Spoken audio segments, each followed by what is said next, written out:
pour un nouveau vlog, nouveau suivi de lecture. On est le mardi 17 juin et si je ne vous ai pas ouvert ce suivi de lecture hier, c'est tout simplement parce que j'en avais fini un le dimanche et que j'avais pas spécifiquement envie d'en rouvrir un le lendemain. Du coup, je l'ouvre aujourd'hui et en même temps, ça m'a permis de bien avancer dans la lecture en cours et une lecture que j'ai un peu de mal à décrocher parce que honnêtement, je prends mon pied avec cette lecture. Bref, pour en revenir à nos moutons, pour l'ouverture de ce suivi de lecture, rappel, comme le précédent suivi de lecture, celui-ci va tirer sur 2 semaines au lieu d'une. C'est un mois test puisque j'ai décidé un petit peu pendant le cours du mois de tirer les suivis de lecture sur 2 semaines parce que j'ai un rythme assez lent et que sur une semaine, ça me paraissait un petit peu court. Comme ça va me permettre de tester les suivis de lecture sur 2 semaines. Si ça me convient mieux, si ça ne me convient pas, si en termes de montage c'est plus chiant, si en termes de longueur de vidéo c'est trop long, si finalement ça vous plaît plus à vous ou pas, si je reviens sur une semaine, si je reste sur 2 semaines, ou si je fais un petit peu selon mon envie, selon mon rythme de lecture, etc. etc. Petit aparté, si vous entendez du bruit, c'est Happy qui allaite parce que Happy a un petit peu chaud, même si là tout est ouvert donc il fait pas trop chaud, il y a pas mal de courant d'air donc il fait frais. Mais pour rappel, Happy est un chien avec un poil long et une double épaisseur, un sous-poil super épais, super étanche et que donc il a quand même un petit peu chaud. Mais honnêtement ça va, il n'a pas si chaud que ça, il n'est pas en train de tourner tout en rond partout. Quand il a très chaud, croyez-moi, ça s'entend bien plus et ça se voit bien plus. Bref, du coup, pour ce suivi de lecture, j'ai quelques objectifs, les classiques en termes de rythme de lecture qui restent donc une demi-heure par jour en semaine et 1 heure par jour les week-ends à partir du vendredi, donc qui court sur 3 jours, les vendredis, samedis et dimanches. Même si depuis quelques jours, j'arrive en semaine à tenir un petit peu plus longtemps en termes de lecture, donc je fais à peu près 45 minutes, 1 heure, voire dans les meilleurs jours, j'arrive à tenir 1h30, ce qui est génial, on va pas se mentir, c'est génial et j'espère quand même garder un petit peu plus le rythme, surtout pour les lectures, la lecture que je suis en train de faire, que j'aime beaucoup et que je pense, si j'arrive à terminer demain, vraiment, vu comment c'est parti, je pense la terminer demain. Pour d'autres objectifs, les 2 semaines à venir, si j'y arrive, c'est pareil, c'est pas garanti, surtout que je n'ai pas fait de pile pour les 2 semaines. Donc on verra, j'ai décidé d'essayer de terminer des sagas en cours, voir si elles sont un peu longues, de continuer de les avancer. On verra, pour l'instant je table peut-être sur Kate Daniels, pas sûr.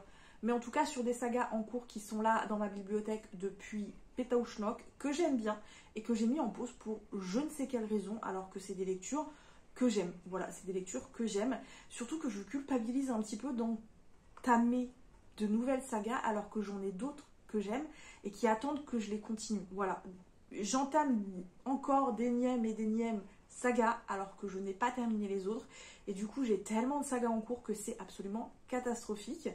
Et dernier objectif qui est plus ou moins bien parti parce que le mois n'est pas terminé, ce serait de ne pas dépasser en termes d'arrivée livresque chez moi, en tout cas en format papier, 5 voire 6 romans, sachant qu'en étant aujourd'hui le 17, pour le moment, je n'ai fait entrer qu'un seul livre, qui est donc le premier tome de La Guerre du Pavot, et pour l'instant, je n'ai pas craqué.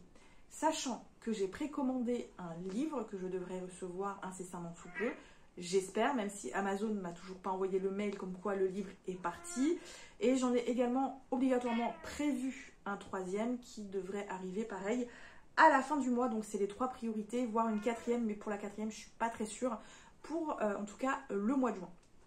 Bref, ça c'est les objectifs pour les 2 prochaines semaines, et on est parti du coup pour le début de ce suivi de lecture avec cette lecture qui est donc Orcast, que je vous avais très rapidement présenté dans le book haul du mois de mai et que du coup je n'ai pas fait traîner.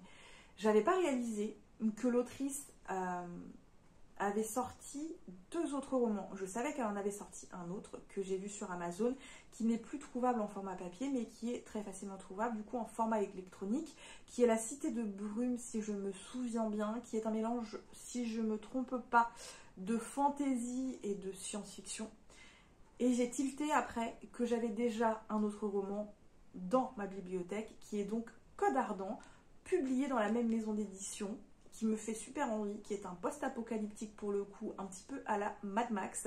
Et si c'est du même acabit en termes de plumes et en termes d'histoire que Orcast, même si c'est pas du tout le même genre, je pense que je vais prendre mon pied. Honnêtement, je pense que je vais prendre mon pied. Surtout que Code Ardent, j'en ai entendu que du bien, j'ai vu que des bons retours, et donc il me hype de fou. Et j'ai hâte de me lancer dedans, même si je vais attendre un petit peu parce que je voudrais avancer d'autres sagas, comme je vous disais. Donc ici, on est dans de la fantasy. Et attention, on n'est pas dans de la fantasy légère, on est dans la dark fantasy. Et je ne le conseille pas à tout le monde. Et je suis désolée si vous entendez du bruit. Maintenant, il y a Mister Odin qui se met à réclamer mon attention.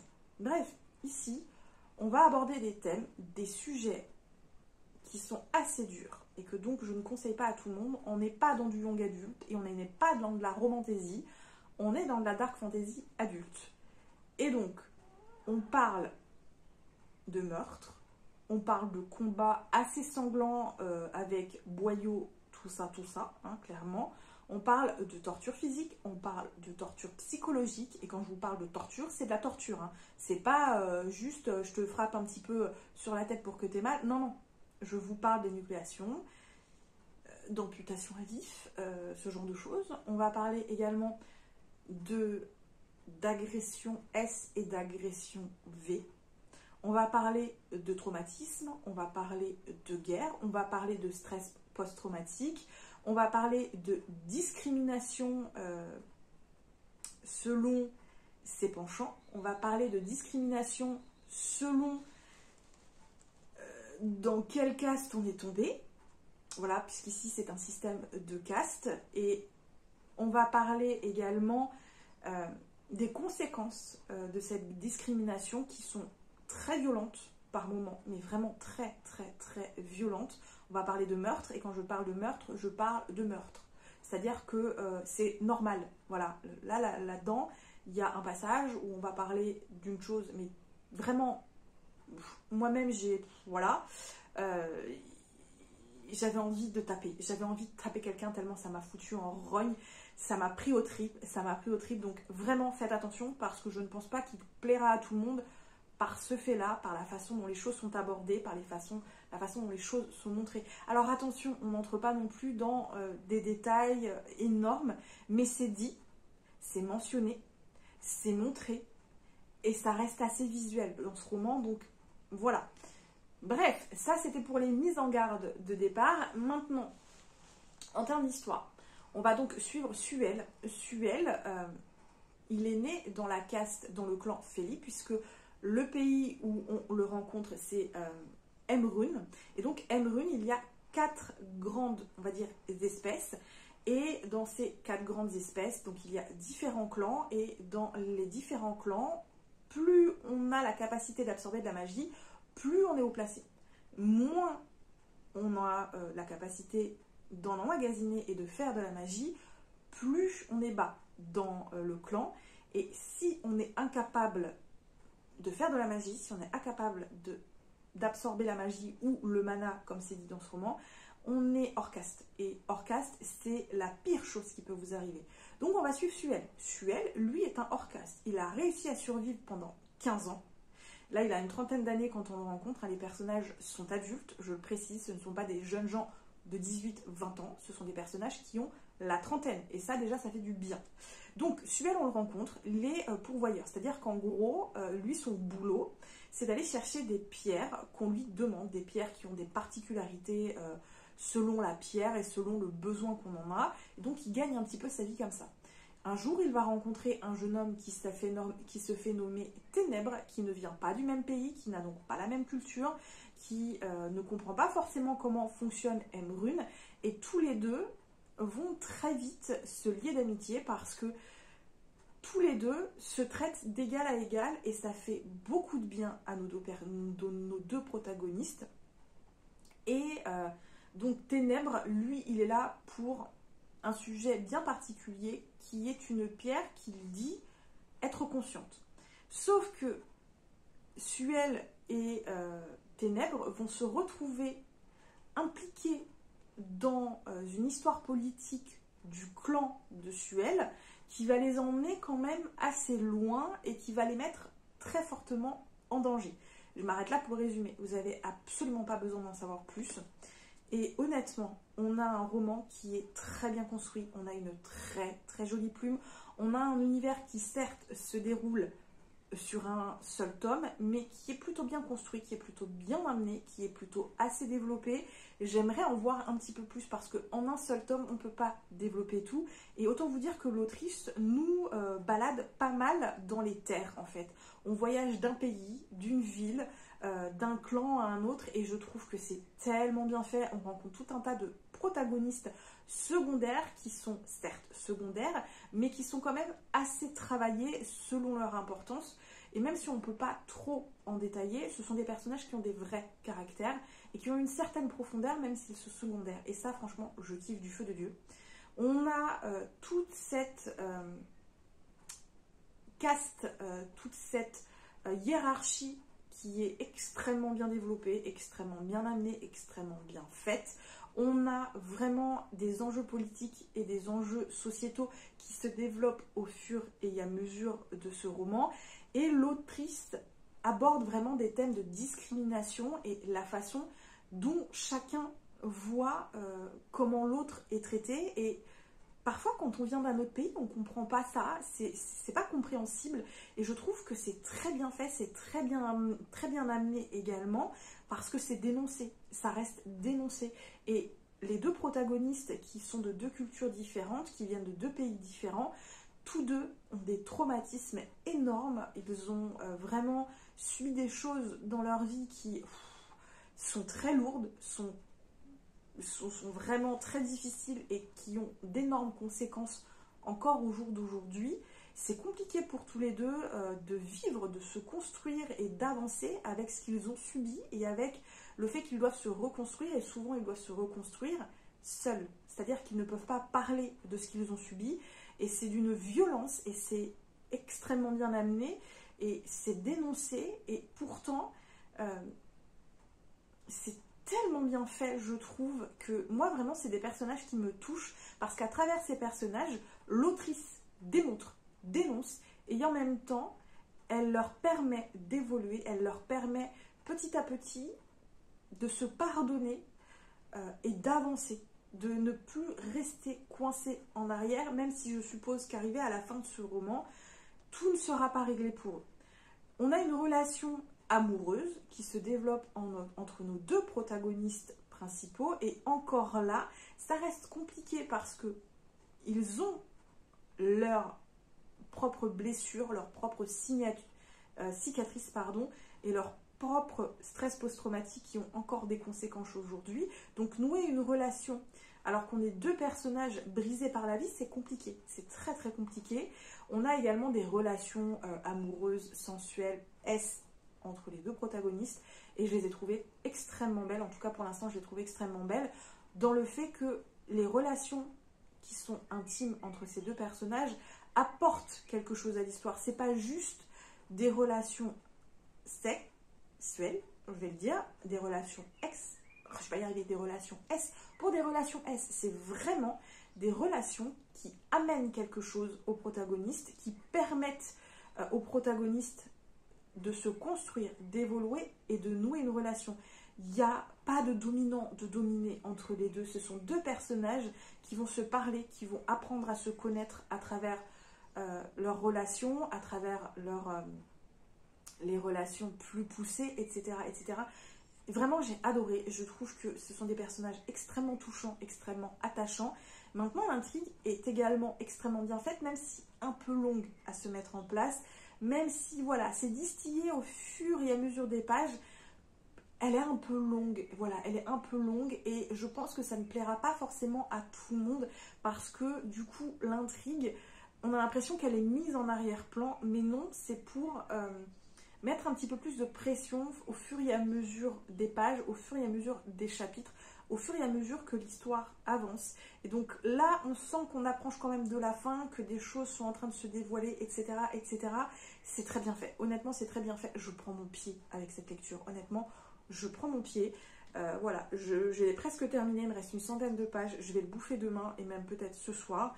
Et je vous en parlerai pour la fin du coup demain, je pense, pour au moins mettre un point final sur cette histoire et si la fin correspond bien à tout le roman. Bref, je vous laisse là pour ce premier rush et je vous retrouve plus tard. Salut tout le monde, on se retrouve, on est jeudi 19 juin et je ne vous ai pas pris hier tout simplement parce que j'en ai profité hier pour terminer mon roman en cours.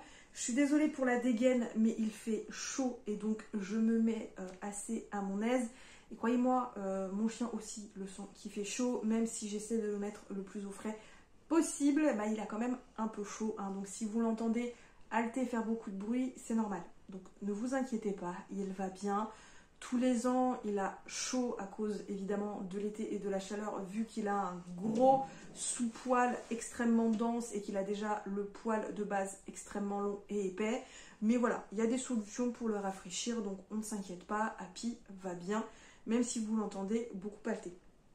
Bref, rapidement, avant de commencer, sachez que j'ai réceptionné donc Onyx Storm, le 3e tome de la saga de je ne sais même pas c'est quoi le nom de la saga. Je sais pas. Bref, je l'ai réceptionné hier en format relié en sachant que je l'ai commandé il y a des mois et des mois et des mois et que donc j'étais quand même extrêmement contente de le recevoir, même si je n'ai toujours pas lu le tome 1. Ouais, voilà, cherchez pas, il y a encore des romans, des sagas où je n'arrive pas à me dire non, tu lis d'abord le tome 1 avant d'envisager d'acheter le tome 2. Cette saga en fait partie, ce sont des choses qui arrivent. Par contre, bon point, je ne sais pas si vous l'avez remarqué, mais depuis le début du mois, pour le moment, je n'ai réceptionné que 2 livres. On est le 19. En gros, cette semaine se termine, il y a encore la semaine prochaine et c'est la fin du mois. Sachant que demain, normalement, je devrais réceptionner encore 2 romans que j'ai commandés. Donc 2 romans qui sont prioritaires pour le mois de juin, qui étaient prévus au programme pour le mois de juin. Et pour le moment, je me tiens vraiment aux livres que j'ai décidé de me procurer pour le mois de juin, et si je m'y tiens, j'en aurais acheté absolument pas plus de 4, sachant que j'ai également prévu de participer à un projet Ulule, et également j'attends l'ouverture des précommandes des intégraux de Dead 200, donc sur la maison d'édition Bookmark, puisque le 3e intégral va être prévu à la précommande. Donc j'ai prévu également de préco le 3e tome et donc l'autre projet Ulule, ce qui fait déjà une certaine somme. C'est pour ça que je ne veux absolument pas déborder du budget concernant les arrivées livresques pour le mois de juin. Et pour la première fois depuis des années, j'ai fait partir plus de livres de ma bibliothèque que je n'en ai fait rentrer. C'est-à-dire que là actuellement j'en ai donné 7 et j'en ai vendu 2. Et je suis extrêmement contente parce que ça fera plaisir à d'autres personnes et voilà, je vide un petit peu et j'essaie d'être raisonnable parce que c'est encore de nouveau un bordel phénoménal absolument partout dans toutes mes bibliothèques, d'où le fait que je ne vous ai pas encore fait de vrai bookshelf tour depuis que j'ai ma pièce bibliothèque. Il va vraiment falloir que je m'y mette à un moment ou à un autre pour pouvoir après vraiment vous filmer ça correctement, mais voilà, il faut encore que je refasse encore un tri supplémentaire parce que je voudrais refaire vraiment un autre tri. Je me rends compte qu'il y a des livres que j'ai et qui me font plus du tout envie dans ma bibliothèque, que ce soit dans celle-là ou dans les autres, donc dans mon salon, ma chambre, etc., etc. Je voudrais également ranger tout ce qui est manga et graphique parce que ça, je n'ai toujours pas fait et il faut vraiment, vraiment, vraiment que je le fasse. J'ai prévu également de mettre d'autres livres à vendre très très prochainement et de mettre d'autres livres en boîte aux livres ou à donner également. Donc là, dans les prochains mois, j'espère avancer sur ce sujet. Bref, du coup, on va très très rapidement reparler de la fin de ce roman qui est donc hors cast. Je vous en ai déjà pas mal parlé, mais sachez que c'est un coup de cœur. Voilà, j'ai longtemps hésité, mais finalement, arrivé à la fin, je me suis dit, ouais, c'est un coup de cœur. C'est un coup de cœur parce que vraiment, j'ai kiffé de fou. J'ai adoré cette lecture, elle m'a fait du bien. Et après, tout un tas d'abandons ou de lectures mitigées, ça fait enfin du bien d'accrocher vraiment à une lecture. J'avais du mal à décrocher de ce roman à chaque fois et mon Dieu, tellement de bien, j'ai adoré, vraiment j'ai adoré. On a vraiment des personnages qui sont ultra intéressants, qui sont ultra touchants, qui sont extrêmement bien construits, qui ont un vrai passif, qui ont vraiment subi pas mal de choses et dont les conséquences encore aujourd'hui sont énormes sur la psyché de nos deux protagonistes principaux. On a l'intrigue dans cet univers qui au final, par rapport à tout le reste assez simple. Voilà, l'intrigue est assez simple. C'est un renversement de pouvoir, des jeux de pouvoir, de trahison, etc. etc. C'est simple mais efficace, bien mené. On a des scènes de combat qui me paraissent un petit peu brouillonnes par moments, mais qui malgré tout sont assez bien construites dans l'ensemble, qui sont assez visuelles et qui pour moi sont également efficaces. On a un univers qui se développe petit à petit et mon Dieu, il y a tellement matière à faire un tome 2, il y a tellement matière, vu la fin de ce roman, on pourrait tellement faire une suite à ce tome-là. Vraiment, j'aimerais trop que l'autrice fasse une suite. Après ça, on a quand même des personnages qui restent assez mystérieux, donc notamment Suel et Ténèbres, parce qu'ils ont des passifs assez lourds, mais même si l'autrice en parle, il y a beaucoup de mystères encore sur ces deux personnages, sur leur passif, sur leur vécu, sur leur traumatisme, sur le stress post-traumatique qu'ils ont subi, la reconstruction qui se fait tout doucement, puisqu'à la fin de ce premier tome, de ce roman, voilà, je dis premier tome parce que j'ai tellement envie d'une suite que dans ma psyché il y aura une suite.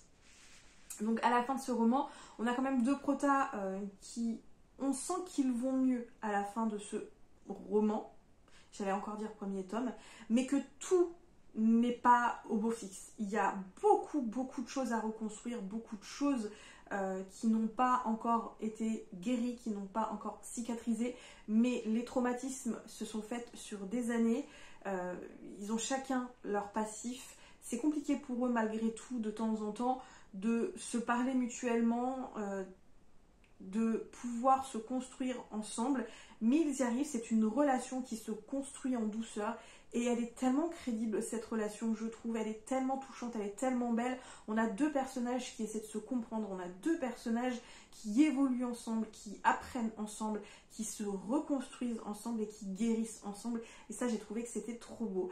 Il y a des scènes érotiques, des scènes de smut, et honnêtement en temps normal je déteste ça. C'est quelque chose qui vraiment je lis pratiquement plus ces scènes-là parce que ça ne m'intéresse pas. Et pourtant là, je les ai trouvées extrêmement intéressantes parce que bien écrites, sensuelles, sans aller dans le vulgaire entre guillemets, sans que ce soit poussif, sans que ce soit un effet forcé. Et ces scènes érotiques va permettre à nos deux protas d'apprendre à faire confiance à l'autre. Et je les ai trouvées hyper intéressantes dans le sens où ça a un véritable impact sur nos deux protagonistes, sur leur façon de voir le monde, sur leur reconstruction, sur leur relation vis-à-vis d'eux-mêmes. Et franchement, c'était génial. C'était génial. On a un univers qui est original, bien foutu, bien construit. On en voit pas mal, mais pas assez. Vraiment, matière à une suite. Donc, Madame Marge Nantel, si vous passez par là, faites-moi un tome 2. Faites-nous un tome 2. Honnêtement, faites-nous un tome 2.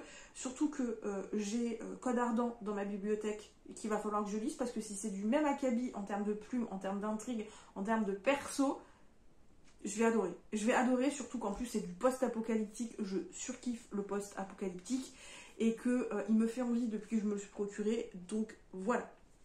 Bref. Je n'ai pas commencé d'autres lectures. Voilà, je n'ai pas commencé. Tout simplement parce que je me retrouve perdue. Après avoir tellement aimé cette lecture, je ne sais plus quoi lire. Voilà, je ne sais plus quoi lire. Je ne sais pas quoi faire. Je sais pas quoi faire. Enfin, si, quand je vous dis que j'ai pas commencé un livre, si, j'en ai commencé un qui est Shirley Davidson. C'est ça, le tome 1 de la saga de Shirley Davidson. J'ai dû lire une 50aine de pages. Normalement, c'est de la Beatlit, urban fantasy, fantastique, bah j'accroche pas. Voilà, pour le moment j'accroche pas des masses, mais je suis hyper exigeante sur ce type de roman parce que moi ma référence c'est Mercy Thompson. Voilà, c'est Mercy Thompson et Mercy Thompson pour moi c'est le must. Voilà, c'est le must des must. Et je fais beaucoup de comparaisons et pour le moment, voilà, j'accroche pas. Et en plus, comme je viens de terminer un coup de cœur et que c'est pas du même acabit, que c'est pas la même chose, voilà, donc je suis perdue. Je sais pas quoi lire. Je sais pas quoi lire. J'ai une bibliothèque, enfin j'ai des bibliothèques qui dégueulent littéralement de livres, mais j'arrive pas à choisir. Salut tout le monde, on se retrouve, on est dimanche et on termine du coup la première semaine de ce suivi de lecture. On est go pour enchaîner la deuxième semaine, sachant que pour le bilan de cette semaine, c'est pas topissime. C'est pas topissime parce que j'ai terminé Orcast mercredi et je n'ai rien réellement lu depuis, puisque j'ai essayé avec le premier tome de Charlotte Davidson en terminant Orcast et ça l'a pas fait. Je me rends compte que Orcast, c'est un roman coup de cœur. Je crois que c'est l'un pour le moment des seuls réels que j'ai eu pour 2025. C'est vraiment un roman que j'ai adoré, avec une ambiance bien particulière, un univers riche, original, des personnages ultra attachants, vraiment bien construits, avec un passif extrêmement lourd, mais qui a vraiment un impact sur les personnages au moment du récit, et des scènes, on va dire, érotiques qui apportent réellement quelque chose à l'histoire, même si dans l'ensemble l'univers manque encore un petit peu de détails et que l'intrigue, certes, c'est des enjeux politiques, c'est assez simple également de mise en place, ça reste efficace et vu ce qu'il en ressort de ce roman, il y a largement de quoi faire du coup avec un second tome. Il y a matière à faire un second tome. Vraiment, si l'autrice elle a envie, moi je suis preneuse parce que j'ai adoré cette lecture. Mais du coup, après coup, j'ai pas réussi du tout à vraiment trouver une lecture qui m'apporterait autant que Orcast m'a apporté, et ce qui fait que on est dimanche et depuis mercredi, j'ai vraiment rien lu, mis à part le premier tome de Charlotte Davidson que j'ai tenté et qui n'a pas du tout fonctionné, et je pense que c'était vraiment pas une lecture qu'il me fallait juste après Orcast, sachant qu'en plus tout ce qui concerne la beatlit, l'urban fantasy ou en tout cas des univers de ce genre-là, je suis devenue très exigeante, sachant que c'est un des genres que j'aime d'amour, c'est mon genre à moi. Mais voilà, j'ai des envies très particulières concernant ce genre et j'ai l'impression que Charlotte Davidson n'est pas du tout vraiment fait pour moi. Mais bon, c'est pas grave, je vais retenter une prochaine fois et si ça ne me plaît pas, bah écoutez, je le mettrai en boîte aux livres ou je le donnerai parce que ça plaira bien à quelqu'un d'autre. Bref, du coup, cette semaine et ce week-end notamment, bah du coup j'ai pas lu grand chose, j'ai juste repris la lecture aujourd'hui et comme il a fait également extrêmement chaud, je n'ai tourné aucune vidéo, c'est-à-dire que la semaine dernière il faisait déjà chaud, j'arrivais pas à tourner quoi que ce soit. Cette semaine il a fait chaud, j'ai encore réussi à rien tourner non plus, donc le bilan du mois de mai il va arriver encore dans très loin parce que là ça faisait 2 semaines qu'il faisait chaud à crever et j'ai larvé, voilà, j'ai larvé. Mais bon, je pense qu'on est bien parti pour la semaine prochaine puisque la semaine prochaine j'ai pas mal de télétravail, j'ai déjà 3 jours de télétravail actés, donc demain lundi, le mercredi et le vendredi.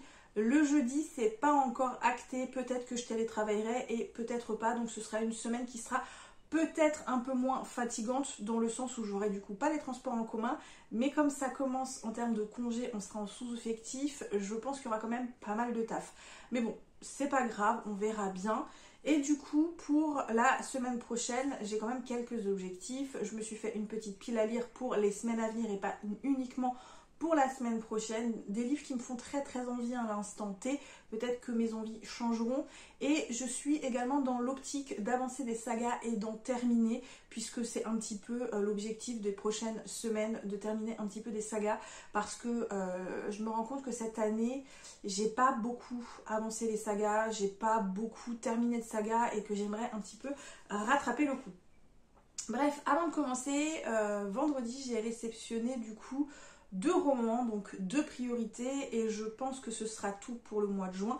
Donc au mois de juin, je me suis procuré 4 romans, et autant vous dire que je suis extrêmement fière de moi parce que je n'ai jamais aussi peu acquis de romans. Vraiment aussi peu.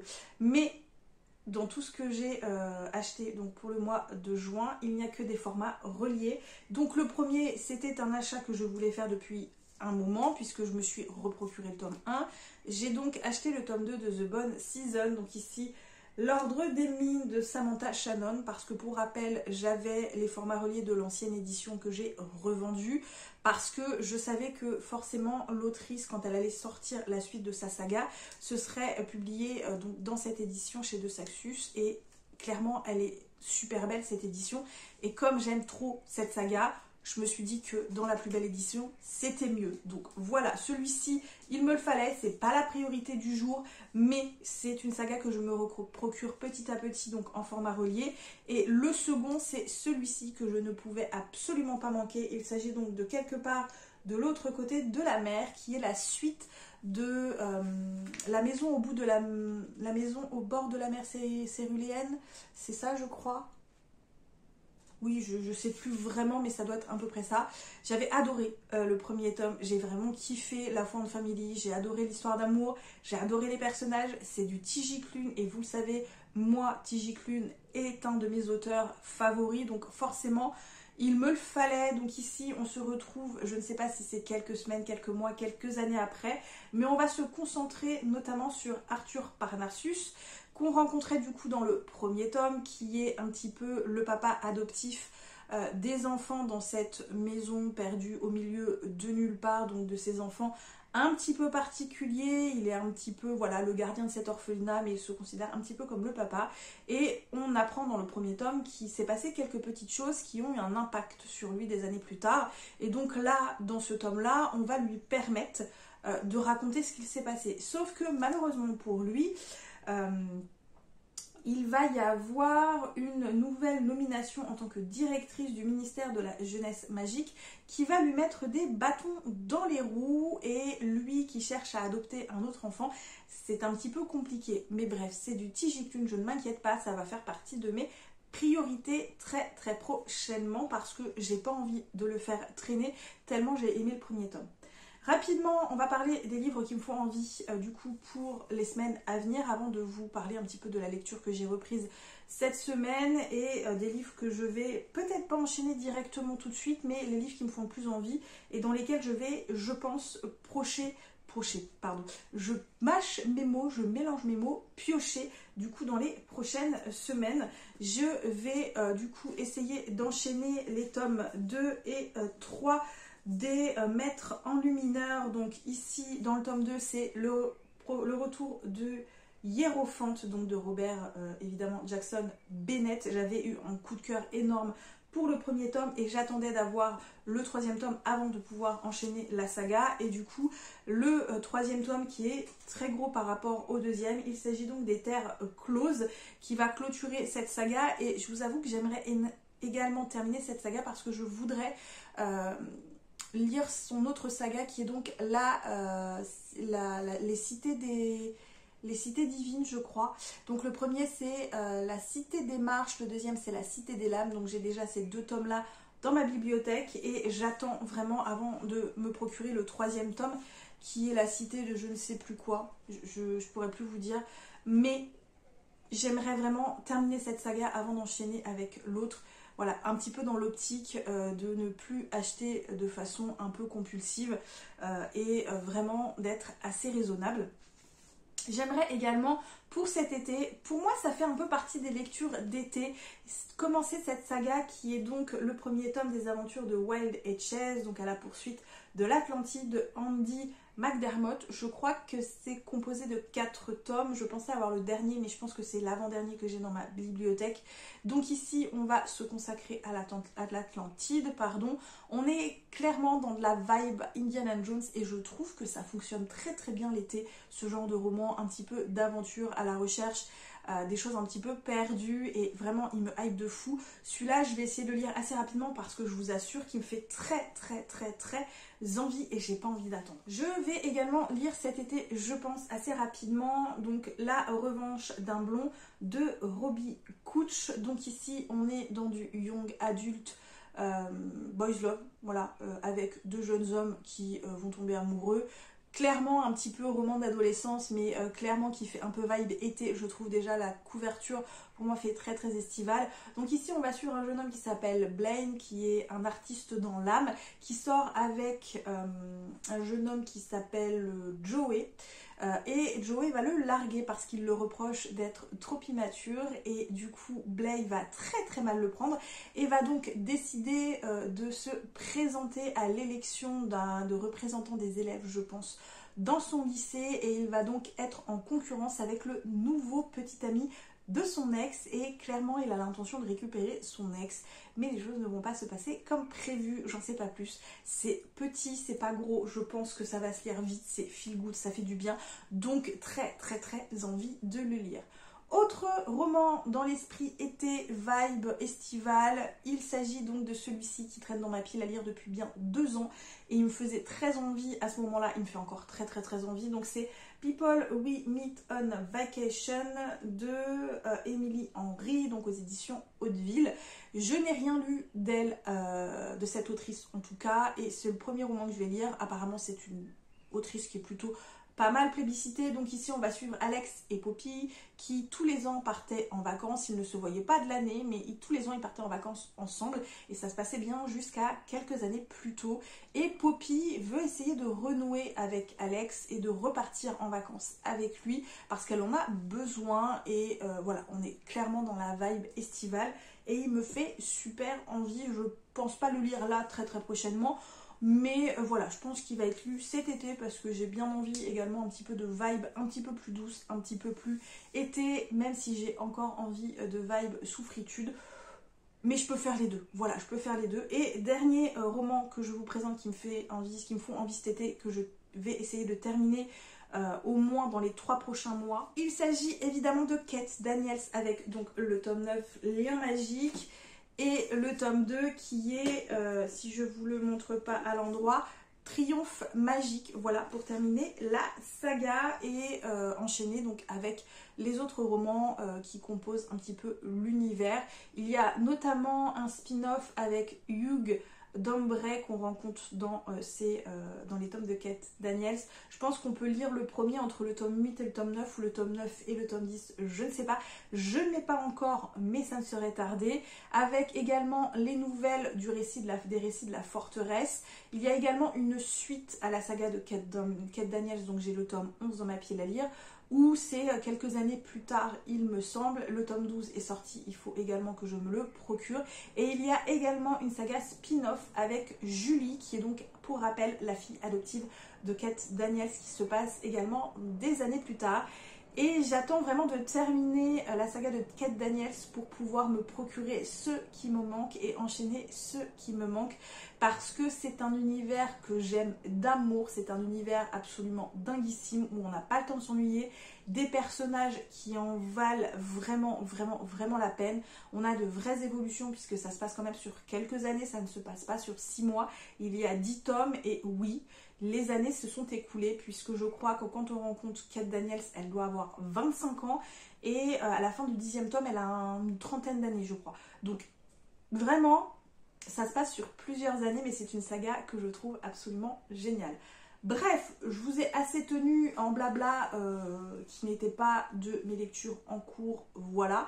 Donc aujourd'hui, j'ai repris la lecture du premier tome de la guerre des cœurs égarés, donc les braises de la guerre de Carissa Brandberg.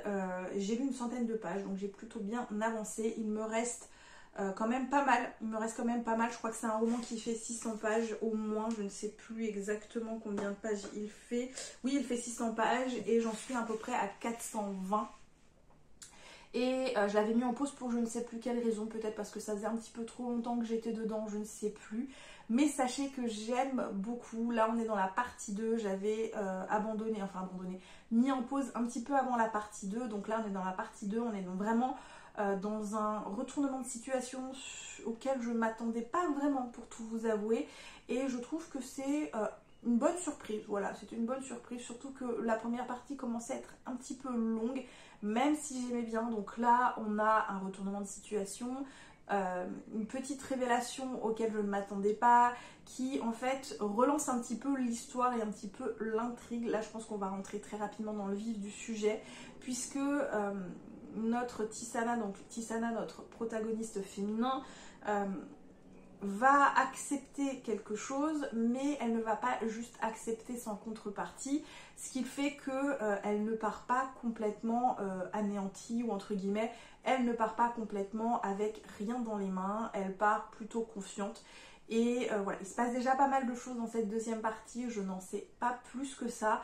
Les personnages continuent de s'étoffer, les personnages continuent de se développer, on en apprend un petit peu plus à chaque page, à chaque chapitre. Je trouve ça très très très intéressant, et honnêtement j'aime plutôt bien. J'aime plutôt bien, je pense que je pourrais me procurer le tome 2 le mois prochain. C'est pas dit, on verra bien, on verra les priorités, puisque maintenant je réfléchis beaucoup en termes d'achat livresque à ce que je dois acheter en priorité, parce que vraiment je ne veux plus avoir des bibliothèques qui débordent partout, et c'est plus possible pour moi. Voilà, c'est plus possible pour moi, donc je réfléchis beaucoup, mais ce sera en tout cas je pense un achat qui sera fait d'ici quelques mois, parce que ouais, le premier tome est très très très sympa. Honnêtement, je ne le ramènerai pas au boulot, donc les jours où je ne télétravaille pas, il ne sera pas emmené au boulot. Je prendrai une autre lecture dans ma pile à lire qui est là. Pas celui de TJ Klune non plus, parce que c'est un relié et que je n'ai clairement pas envie de l'abîmer. C'est un livre que je lirai, je pense, chez moi et les week-ends. Et je pense qu'il va se bouffer très très très vite, parce que c'est du TJ Klune, parce que j'aime trop cette saga, j'aime trop cet auteur, j'aime trop sa plume, j'aime trop les personnages qu'il crée. Donc vraiment, je pense que ça va se faire assez vite un week-end. Et je pense que je prendrai un des formats poche, ou pourquoi pas un des Kate Daniels. Ouais, je pense que je pourrais prendre soit le premier tome des aventures de Wilde et je sais plus qui, soit le tome 9 de Kate Daniels. À voir. On verra quand je vous reprendrai du coup d'ici quelques jours. Bye. Hey, salut, on se retrouve, on est jeudi 26 juin, et oui, je suis déjà en pyjama, mais écoutez, hein, voilà, je suis à mon aise. Bref, du coup, on se retrouve aujourd'hui pour la suite de ce suivi de lecture, sachant que ça y est, j'ai enfin réussi à me remettre dans la lecture et que je reprends enfin du plaisir, que ça y est, j'ai trouvé la lecture qu'il me fallait. C'est plus une relecture, mais c'est pas grave, de toute façon. C'est plutôt bien que je relise ce livre, parce que j'aurais perdu des choses, je pense, en lisant le tome 2. Bref, du coup, j'ai quand même avancé dans la lecture du tome 1 de La Guerre des Cœurs Égarés. Il me reste plus grand chose, il doit me rester à peu près 150 pages, et il est temps que je le termine, donc je vais essayer de le terminer vraiment ce week-end, de l'enchaîner pour vraiment le finir. Ça fait trop longtemps que je suis dans cet univers, et j'ai envie de passer un petit peu à autre chose, sans compter que même si dans l'ensemble j'aime quand même bien cette lecture, que je trouve les personnages intéressants, l'univers manque de développement mais il reste assez sympa, l'intrigue se développe bien, il y en a une intrigue de fond qui commence à prendre pas mal d'ampleur, et que on a vraiment des personnages qui ont encore des choses à dévoiler et que j'aime beaucoup. Le rythme n'est pas là, selon moi, c'est un rythme très lent, parfois en dents de scie. Là, on arrive bientôt à la fin et on n'est pas encore réellement rentré dans l'action. Donc vraiment, je trouve ça assez décevant. Le fait est que le tome 1, effectivement, c'est normal qu'il soit un peu long, parce que l'autrice met vraiment l'univers en place, les persos en place, l'intrigue en place.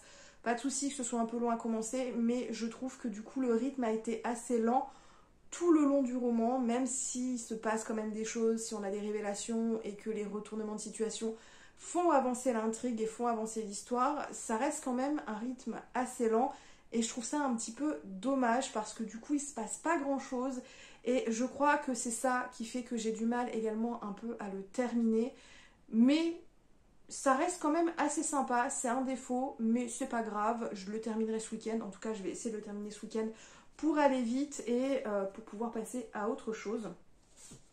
J'ai également du coup enfin lu le 4e et dernier tome de la saga de Sanctify, donc ici Lost Paradise. Est-ce que ce serait un tome épilogue mais intro d'autres choses dans cet univers avec peut-être d'autres personnages ou peut-être nos mêmes personnages?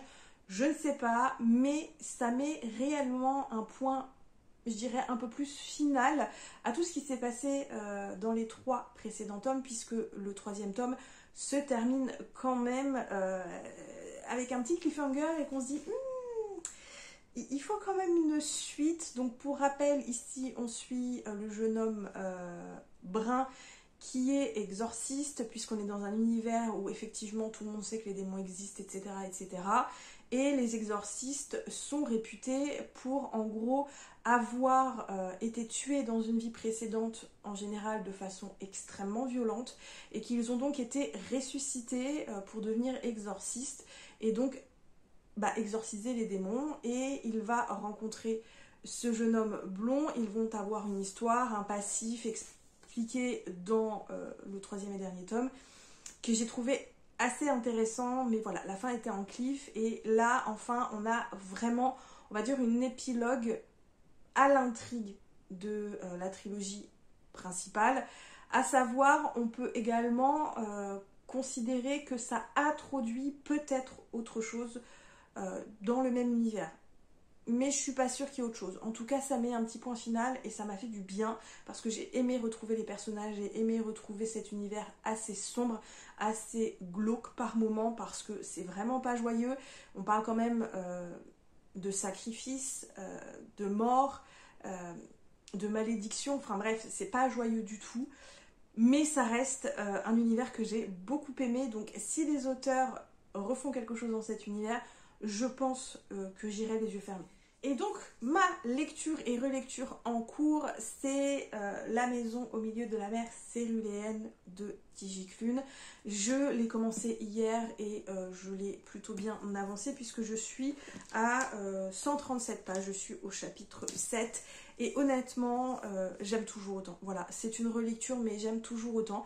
Et si j'ai décidé de relire ce premier tome, c'est simplement parce que j'avais un petit peu oublié le nom des personnages, qui était qui, j'avais un petit peu oublié ce qui s'était passé dans ce roman-là, et comme le tome 2 fait suite au tome 1, ça se passe quelques années après le tome 1, il me semble, donc on retrouve tous nos protagonistes, et sachant que j'avais oublié certains personnages, et un petit peu ce qui s'était passé dans ce premier tome, dès que j'ai commencé ma lecture, je sentais que j'étais en train de perdre des choses, et du coup j'ai préféré arrêter tout de suite pour plutôt relire le tome 1, et du coup je pourrais lire le tome 2 par la suite. Donc rappel, ici on est dans un univers fantastique où les créatures magiques sont autorisées à vivre, hein. Il y a des enfants qui sont également magiques, et il y a le ministère de la jeunesse magique qui sont là pour contrôler que les enfants ne font pas trop de conneries, surtout ceux qui sont orphelins, qui vivent dans des instituts, ce qui est très très très souvent le cas. Et donc Linus travaille justement pour ce ministère de la jeunesse magique, et il est là pour contrôler les orphelinats, contrôler les foyers, s'assurer que tout se passe bien, s'assurer que les enfants sont en sécurité, qu'ils ne font pas de conneries, que tout se passe bien pour eux et qu'on leur assure un avenir. Sauf qu'il est extrêmement procédurier, qu'il est extrêmement carré par rapport aux règles qu'on lui a imposées, il est extrêmement routinier, et un jour, ses responsables vont lui demander d'aller contrôler un orphelinat un petit peu étrange avec des enfants bien plus différents de ce qu'il a l'habitude de voir. Et je m'arrête là pour le résumé, vous n'avez pas besoin d'en savoir plus. Ça avait été un coup de cœur pour ma première lecture. Pour le moment, je retrouve la plume de T.J. Klune, j'aime toujours autant, les personnages sont hyper attachants. Linus est un peu exaspérant au départ, mais c'est un personnage qui évolue tout au long du roman. Arthur Parnassus, lui, il a un petit côté mystérieux, il a cette petite chose qui fait qu'on a l'impression qu'il sait des choses bien avant vous, et en plus c'est quelqu'un d'extrêmement bienveillant, c'était quelqu'un de joyeux, d'optimiste, quelqu'un qui croit vraiment aux autres, qui est empathique, et c'est un personnage ultra attachant, sans compter les enfants. Chauncey, Sal, Lucie, Tania, Phi, Théodore, franchement c'est des gamins, on peut que s'attacher à ces gamins. Et pour le moment, je reprends autant de plaisir que j'ai eu à ma première lecture. Donc voilà, mais en tout cas, là ça y est, je ne souffre plus de ce truc, qu'est-ce que je lis. Voilà, et ça fait du bien. Bref, je vous ai quand même tenu pratiquement pendant 8 minutes, donc je vous laisse là et je vous retrouve à la suite pour le prochain rush. On se retrouve, on est le 29 juin, dimanche, et donc c'est l'heure de clôturer ce suivi de lecture. Ces derniers jours, je n'ai pas lu grand chose parce qu'il a fait extrêmement chaud, je n'ai rien tourné non plus. Parce que effectivement il a fait trop chaud, je devais vous tourner le bilan du mois de mai. On arrive en juillet, je ne l'ai toujours pas tourné parce qu'encore une fois il faisait beaucoup trop chaud. Alors qu'il est prêt en fait, hein. J'ai préparé ce bilan, mais honnêtement il faisait trop chaud. Tout ce week-end j'ai fondu de partout, j'avais l'impression de dégouliner, j'avais l'impression de me transformer en flaque. Et honnêtement j'avais pas envie de me montrer toute luisante en caméra. Donc voilà, pas la fois, surtout en pleine journée. Là il fait nuit, il fait très tard déjà et je me suis mise très tard à tourner cette vidéo parce que là il fait un petit peu plus frais et c'est un petit peu plus agréable. Voilà, sachez que la semaine prochaine ça va être encore extrêmement compliqué puisqu'il va encore y avoir de la canicule, que je vais bosser encore une fois. Voilà, que les trains que je prends n'ont absolument pas de clim et que ça va être un enfer. Bref, du coup. Je n'ai rien tourné, mais je suis allée en brocante ce matin qui n'était pas prévu. Voilà, c'était pas prévu, mais dans le village à côté de chez moi, il y avait une petite brocante. Du coup, j'avais envie d'aller là-bas pour me promener un petit peu. Alors, il faisait déjà très chaud, j'y suis allée tôt, mais waouh! Et du coup, j'ai craqué, alors que clairement, je n'avais pas envie de craquer. Je m'étais dit, tu y vas, tu ne prends rien, ni vêtements, ni livres, ni accessoires, ni vaisselle, tu n'as besoin de rien d'urgent, voilà, non, rien. J'ai quand même craqué et je me suis procuré ce petit coffret qui est donc les contes et légendes inachevées de J.R. Tolkien.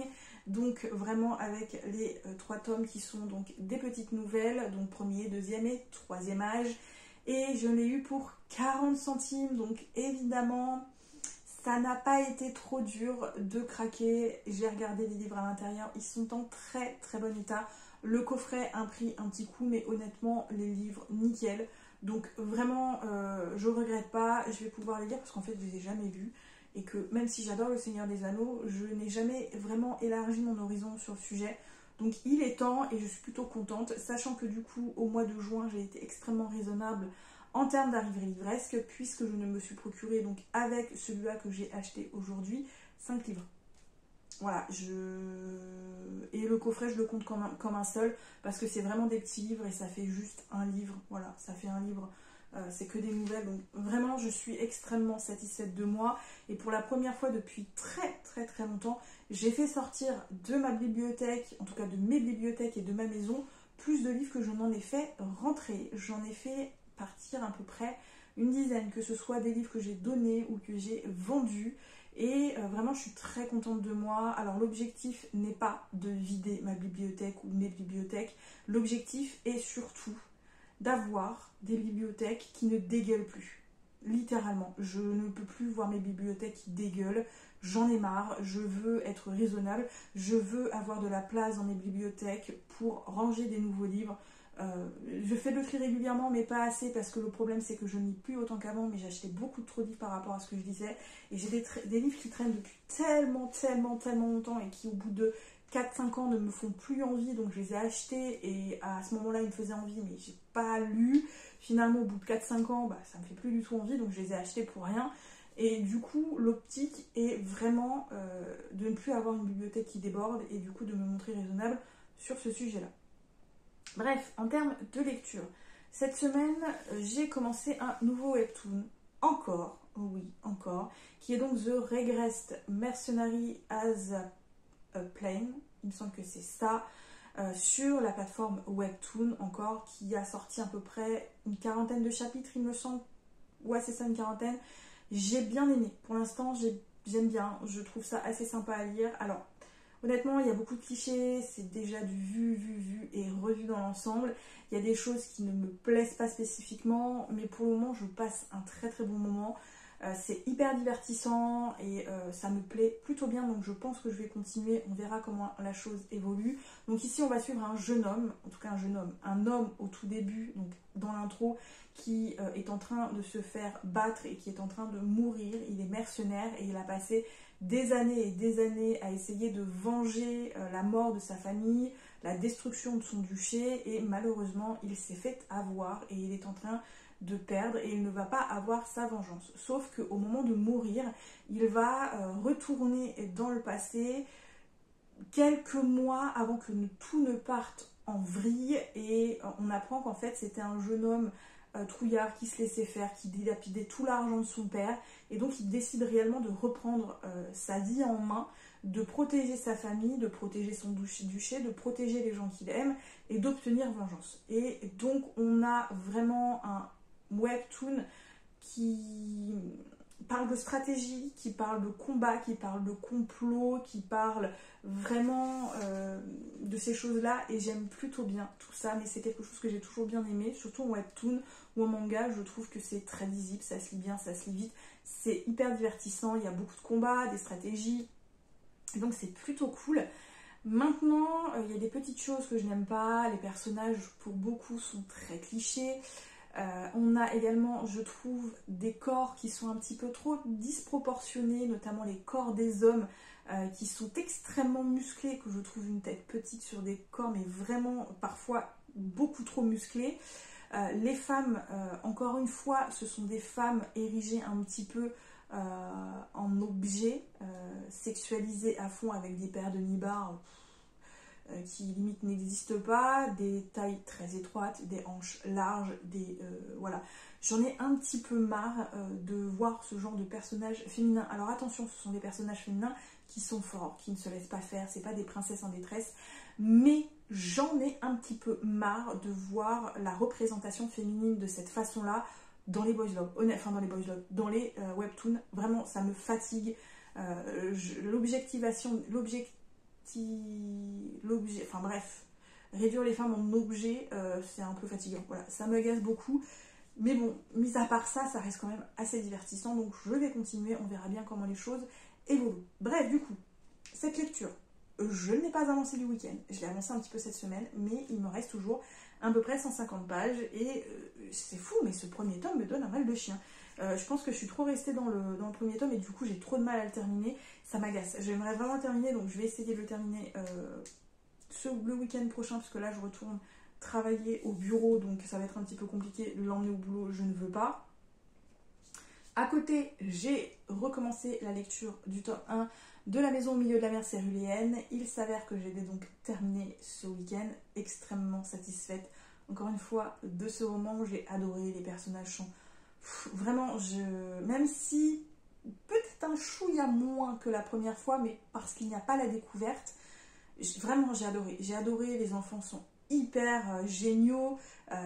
Linus est un personnage qui, même s'il est particulièrement agaçant au départ, c'est un personnage qui évolue, c'est un personnage qui se remet en question, c'est un personnage qui grandit, et je trouve que c'est un personnage finalement auquel on s'attache extrêmement vite. Pareil pour Arthur Parnassus, qui est un personnage assez énigmatique, assez mystérieux, mais qui est tellement bon vivant, qui essaie tellement d'aller de l'avant et qui est tellement attachant. Leur relation est extrêmement belle. Il n'y a pas de scène haute, et ça j'apprécie énormément dans ce roman. Il y a tout un tas de personnages secondaires également qui entrent en compte et qui sont très très bien amenés. On a une très belle histoire d'acceptation de soi, d'acceptation des autres, des différences, de la peur que ça peut engendrer parce qu'on ne les connaît pas, on ne les comprend pas. Je trouve que c'est des thèmes qui sont extrêmement bien abordés. Les enfants, mais vraiment ce ne sont que des enfants, mais ils sont tellement géniaux. Et vraiment là pour le coup, même si la première lecture il ne me semble pas avoir eu de préférence, là à cette relecture j'ai un gros crush pour Talia et Lucie. Et vraiment ce sont les deux enfants que j'aime d'amour, ils sont hyper, vraiment ils sont tellement drôles, et vraiment j'ai adoré ce premier tome, et du coup j'ai été tellement, mais tellement bien que j'ai enchaîné avec le second tome qui est donc quelque part de l'autre côté de la mer. Alors quand je dis enchaîné, je ne l'ai pas terminé. Voilà, je ne l'ai pas terminé. J'ai peut-être réussi à terminer le tome 1, mais voilà, j'ai pas un rythme de lecture de fifou. Donc j'en suis qu'au début, j'en suis à peu près à 80 pages, il me semble, c'est ça. J'ai réussi à lire 80 pages aujourd'hui, mais pas plus parce qu'en fait, honnêtement, j'ai larvé. J'ai larvé, il faisait trop chaud et j'avais même pas le courage de lire, donc c'est pour vous dire. Donc honnêtement, je ne sais pas si je vais l'amener au boulot demain, on verra. J'aimerais pas l'abîmer. Est-ce que je ramène un autre livre demain? Je sais pas. Bref, je vous laisse là parce que ça fait quand même 10 minutes que je vous tiens. Je pense que j'en ai terminé, oui effectivement, je me répète. Mais bon, bref, voilà. En tout cas, j'espère que cette vidéo, comme toujours, vous a plu. Les petits pouces bleus, les petits commentaires, les emojis, vous avez l'habitude. Me suivre également sur d'autres réseaux sociaux ou non, c'est selon votre choix. Vous abonner également, ça me fera toujours plaisir. N'hésitez pas. Et je me répète, il se fait nuit et je commence à bafouiller, donc je vous laisse là et je vous souhaite de bonne lecture. À très bientôt pour une nouvelle vidéo. Bye bye.